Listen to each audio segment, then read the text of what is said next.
Good morning, Lord. Thank you for everything that we have.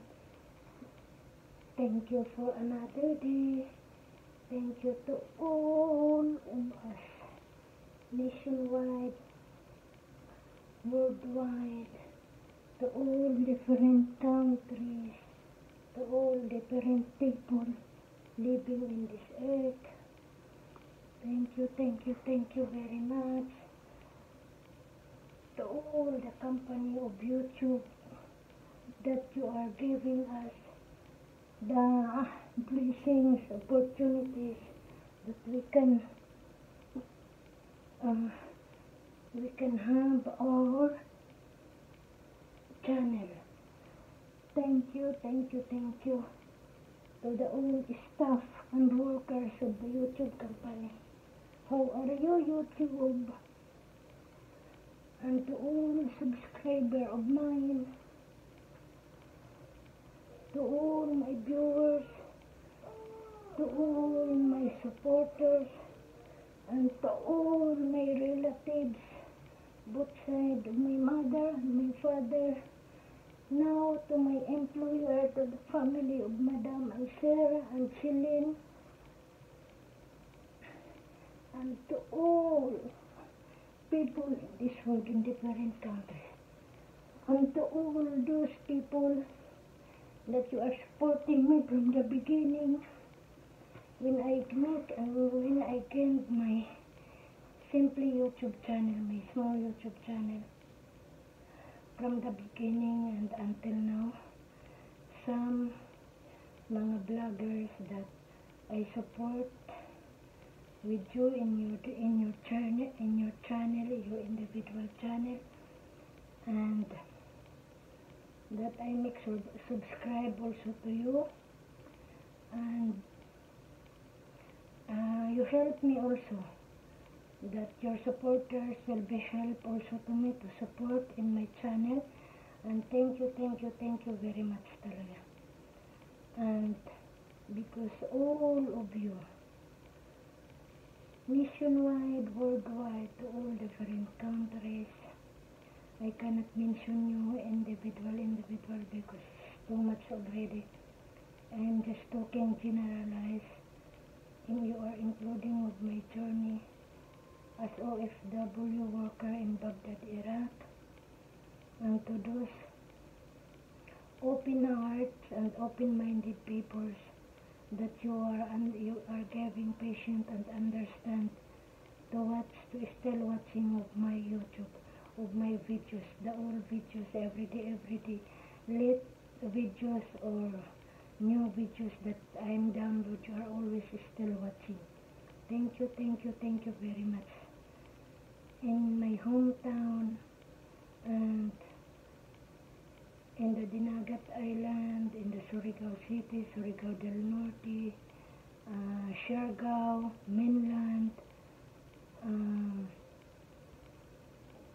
some of my relatives also is belong there. So thank you very much that you are still support me, or you are not supporting of me. Thank you very much. Keep ourselves good. Be simply in living of our life and good works. Whatever you do, that is work already.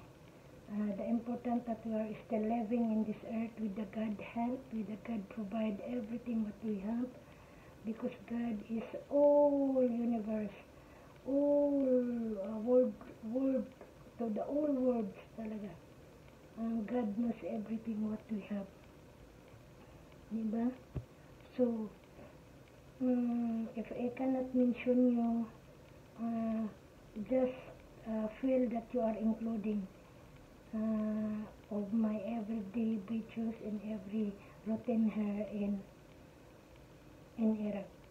Even we have no connected, we are not connected every day, but God knows everything.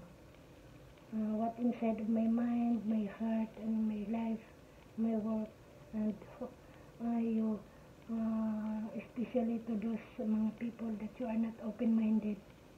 And I wish that kung sa bagay, individual of us is not the same, right?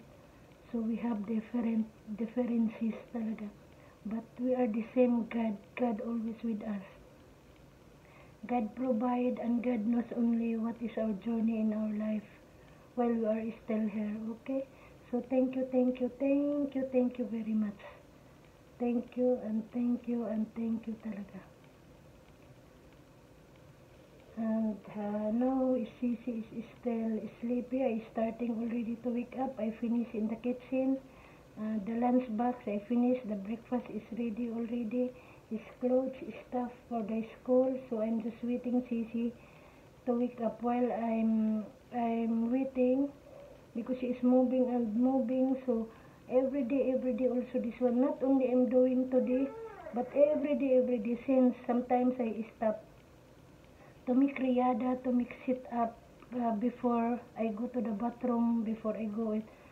Automatic when I wake up, I make it a sit up only. A simple exercise of my daily health, of my daily self, in my body figure, in myself, in my heart, in my health. That is the most important for me. Because every day I'm working already. Until I finish my work.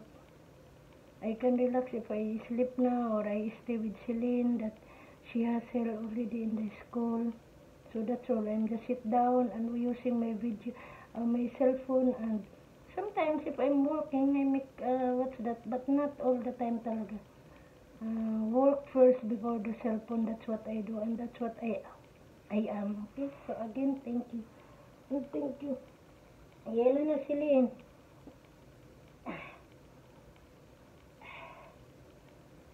Because I cannot go naman in the gym. Before, when I'm in the college, in the elementary, high school, and college, before I graduate my college, yeah, right, I always have going to the gym. But now that when I start working already myself, except in the house of my every employer, if they have stop a machine for exercise, yeah, I do it, but mostly just sit down and sit up only. And working, that is the daily work is the best na exercise na of my whole body. Okay, yela, bye again, and thank you. Bye. It's time na to watch the to Celine.